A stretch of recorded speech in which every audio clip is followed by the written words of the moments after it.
जय गुरुदेव। गुरुदेव की अनुकंपा हुई और भटके हुए राही को जैसे कारवां मिल गया, प्यासे चातक को जैसे स्वाति की बूंद मिल गई हो, एक खोज जिसको मंजिल मिल गई हो। बात 1991 की है।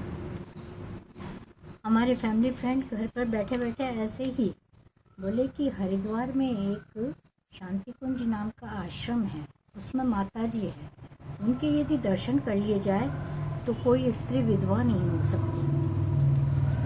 बस फिर क्या था, एक लगन सी लगी, उनके दर्शन करने की खोज शुरू हुई। कैसे उनके पास पहुंचा जाए, कैसे शांति कुंज जाए। उन्होंने ही फिर बताया कि हमारे दोस्त हैं हाइडिल में और वो शांति कुंज का विद्युत का सारा महकमा देखते हैं, तो हम उनसे मिलते रहते हैं, उनके साथ चलेंगे, वो आपको माता जी से मिलाएंगे। हम उनके साथ गए, प्रोग्राम बना, हमारा संयुक्त परिवार है, बहुत सारे लोग थे, हम सब मिलके गए। माता जैसे ही आश्रम में प्रवेश किया, हमें लगा कि ये तो बिल्कुल अपना घर है, इतनी आत्मीयता, ऐसे फील हो रहा कोई बुला रहा है कि आओ आओ। जैसे ही हम माता जी से मिले, माता जी ने बहुत प्यार से हमें अपने पास बिठाया, अपने चरण स्पर्श किए। उन्होंने कहा बेटा प्रसाद लिए बिना, खाना खाए बिना नहीं जाना है, और चरण छुए तो कहा सुखी रहो। आशीर्वाद देके उन्होंने खाना खिलाया। खाना क्या था, जैसे कोई अमृत के और खा रहे हैं, अमृत हम छक रहे हैं। इतनी तृप्ति हुई, इतनी तृप्ति हुई। फिर वापस माता जी के पास आए तो बोले कि बेटा किसी परिजन को बुलाया और कहा कि इन लोगों को शांति कुंज के दर्शन करवाओ, शांति कुंज को घुमाओ। हम गए, सजल श्रद्धा प्रखर प्रज्ञा पे सर झुकाया, और न जाने क्यों आंखों से पानी पानी पानी पानी निकले चला जा रहा, कोई पता नहीं किस लिए। हमने सजल श्रद्धा और प्रखर प्रज्ञा पे नमन किया, सारा देखा, गुरुदेव के साहित्य का स्थान देखा। पूरा शांति कुंज घूमने के बाद ऐसा लगता है कि यहाँ कितनी आत्मीयता है, जैसे कोई आत्मसात कर रहा है, कोई ऐसा लग रहा है कि अपने घर में आ गए हों, अपने परिवारजनों से मिल रहे हों। प्यार ही प्यार चारों तरफ, इतने प्यार से सब लोग बोल रहे थे, क्योंकि हम बहुत सारे लोग थे तो सब आश्चर्य कर रहे थे, क्योंकि आज तक तो हम ऐसे ऐसे स्थानों पे जा गए हैं जहाँ पे पंडे पीछे पड़ जाते थे कि यहाँ चलो, यहाँ करो, ये करो, वो करो। कोई बोल रहा है कि यहाँ तो ये दान पात्र ही नहीं है, कोई बोल रहा है कि यहाँ तो बैठने की कोई शोरगुल ही नहीं है, कोई गंदगी नहीं है, इतना साफ आश्रम हमने कहीं नहीं देखा। ठीक है, इसके बाद सब घुमा घूमू के, और जब वो परिजन हमें विदाई देने लगे तो हमने कहा आपकी दक्षिणा, यहाँ की दक्षिणा। उन्होंने कहा, हाथ जोड़ के इतने विनम्र भाव से उन्होंने कहा कि यहाँ दक्षिणा नहीं होती, यदि दक्षिणा देनी ही होती है तो गुरुदेव के चरणों में आप अपनी एक एक बुराई सब यहाँ पे छोड़ जाओगे। हमने कहा कि ये क्या बात है, हाँ गुरुदेव यही दक्षिणा मांगते। ने मन मन में सोचा, और जिसको जो भी समझ में आया मन मन में उनको छोड़ दिया। उन्होंने बहुत प्यार से विदाई। इसके बाद क्या था, इसके बाद ऐसी लगन लग गई कि हमें तो कहीं और जाना ही नहीं है, हमें कहीं भटकना ही नहीं है, कोई दूसरा रास्ता ही नहीं है सिवाय शांति कुंज, गायत्री परिवार और गुरुदेव। अब गुरुदेव के हम साहित्य अखंड ज्योति के उसी दिन हम सदस्य बन गए, अखंड ज्योति आने लगी। वहाँ बड़े बड़े लोगों से और बड़े वरिष्ठ कार्यकर्ताओं से मिलना हुआ। उन्होंने कहा कि सबसे पहले आप गायत्री महाविज्ञान पढ़ना, उसके तीनों पाठ पढ़े हमने, घर ले आए, साहित्य आता गया आता गया। फिर तो जल्दी जल्दी चक्कर लगते रहे शांति कुंज के, और हम वहीं के हो गए। उसके बाद से मुड़ के कहीं देखा ही नहीं कि क्या होता है। और हुआ ये कि जितने भी हमारे कष्ट थे, दुख थे, दर्द थे, जिसमें जिसकी जितनी ज़्यादा श्रद्धा थी, उसको उतना ही ज़्यादा प्रारब्ध भोगने में कम कष्ट होते। इतनी सबके दिमागों में और सबकी सोच में इतनी ज़्यादा ये समझ आ गई कि ये सब तो प्रारब्ध है, ये तो भोगना ही है।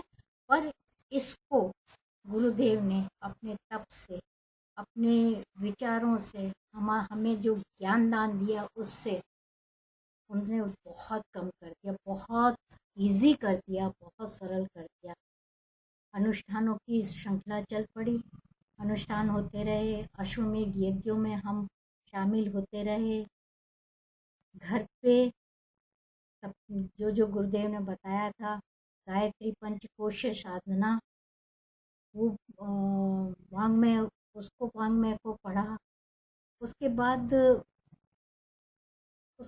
तो बस ये हो गया कि हमारा उठना बैठना, चलना फिरना, हमारा कोई काम होता बस गुरुदेव गुरुदेव और गुरुदेव। गुरुदेव की कृपा ऐसी हुई कि उन्होंने हमारी पात्रता देखी होगी। मैं ये नहीं कहती हूँ कि हम इस लायक थे या नहीं थे, पर गुरुदेव ने कुछ देखा होगा।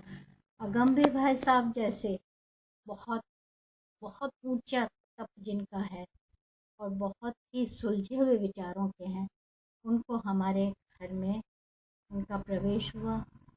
लगातार वो आते जाते रहे। हमें शांति कुंज जाना यदि नहीं भी मिलता था तो भी हमारे बुजुर्ग ससुर जी जो 96 ईयर्स की एज में उनका महाप्रयाण हुआ, तो वो भी गायत्री के इतने ज़्यादा भक्त बन गए, जबकि पहले गायत्री मंत्र केवल कि आर्य समाज ही देन है, बस वो आर्य समाज ही गायत्री मंत्र करते हैं, उसी तरह से करना है। फिर गुरुदेव के जब भक्त हुए तो एंड तक उन्होंने कम से कम 100-150 कॉपीज गायत्री मंत्र की भर के लिख के और रखे गए, देखे गए। तो मेरा कहने का मतलब यह है कि जितने भी दुख और कष्ट आते हैं, लोग दूसरे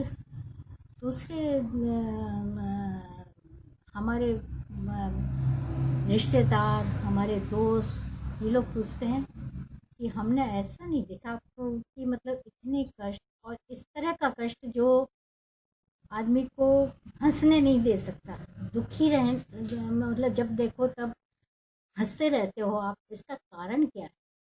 हम देखते हैं आपके घर में बीमारी भी है, आपके घर में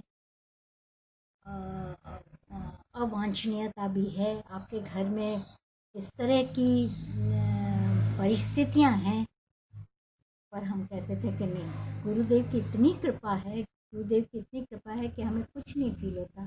हमें लगता है कि हम तो बहुत लोगों से बहुत अच्छे हैं और हमारा सारा जीवन इस तरह से आनंदपूर्वक गुजर रहा है जिसे हम कह नहीं सकते। हमने बहुत सारी, फिर अखंड ज्योति पत्रिका इतनी बढ़िया लगी, उसके अलावा कुछ साहित्य, गुरुदेव के साहित्य के अलावा कुछ पढ़ने का मन ही नहीं करता था।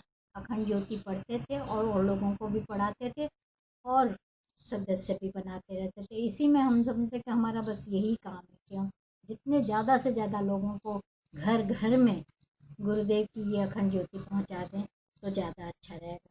हमें तो एक आसरा मिल गया। हम किस तरह से हम अपने आप को, हमारा जीवन सफल हो गया, अब कुछ इच्छा नहीं रही। इतने इतने झंझावत आए जीवन में, जीवन लीला समाप्त होने वाली ऐसी परिस्थितियां भी उत्पन्न हुई, पर चमत्कारिक रूप से ऐसे पलक झपकते ही सारी निकल गई कि जैसे कोई पानी बह गया हो। इतनी समझ आ गई कि जन्मों जन्मों तक कई कई किताबें पढ़ो तब भी इतनी समझ नहीं आती। इतनी समझ हमें मतलब गुरु की कृपा से आ गई है, शांति कुंज के जुड़ने से आ गई है। मैं बता नहीं सकती कि ये पूरे विश्व में इससे अच्छा, इससे प्यारा, इससे आत्मीयता वाला परिवार कोई हो नहीं सकता। जय गुरु।